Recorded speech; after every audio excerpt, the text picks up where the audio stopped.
Ever been halfway through a wisdom tooth extraction and suddenly a tooth breaks?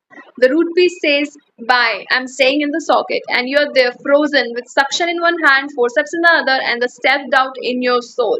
Welcome to the real world dentistry. Not every case is a seminar demo. Today, we'll talk about what to do when a procedure fails midway, how to manage the clinical mess and the emotional stress, and how to stay confident even when the root fragment doesn't let go. These are everyday issues we don't admit on Instagram. Fractured crown during extraction, root tips breaks and remain lodged deep, excessive bleeding mid-procedure, instrument separation during RCT, perforation or sudden patient discomfort. You think it's just you? No, it's everyone.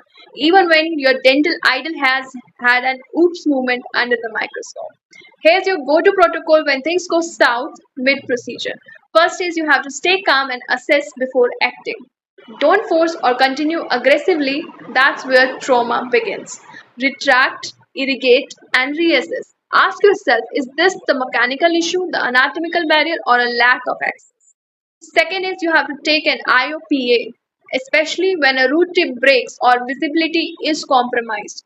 Locate, is the fragment near the sinus, close to inferior annular nerve, accessible with flap or surgical burr. Knowing this avoids unnecessary trauma. Third is know when to continue versus refer. Proceed if it's visible. No risk to nerves or sinus. You're confident and equipped.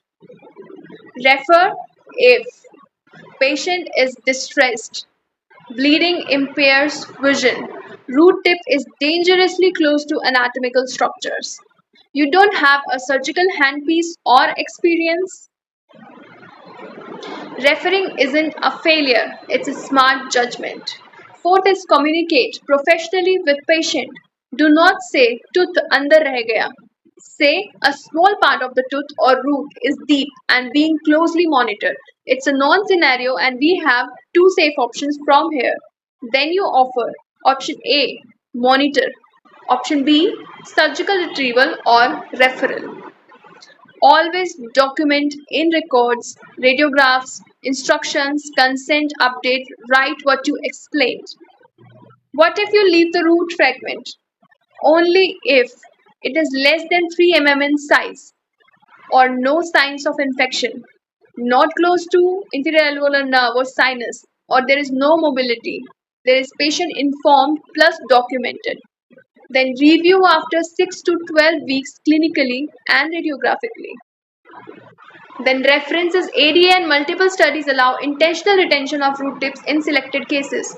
The problem isn't just clinical, it's what happens to you after. Guilt, overthinking, confidence crash, self doubt in every next extraction. But remember, you're not your last procedure. You're a dentist, and like every surgeon, you grow through these battles. Next time something fails, learn. Write it in your lessons log. Review it later. Maybe even make a YouTube video about it. Failing isn't bad. Not learning from failure, that's the real problem. Every dentist has been there. If someone says they haven't, they're either lying or they haven't done enough extraction. So next time the root says no, say yes to the lesson. You've got this. And oh, always double check your elevators before calling the OMFS. Like, share, and tag that one friend who panicked over the root tip last week. Let's keep it real because perfect is boring and real dentists learn from the mess. Thank you.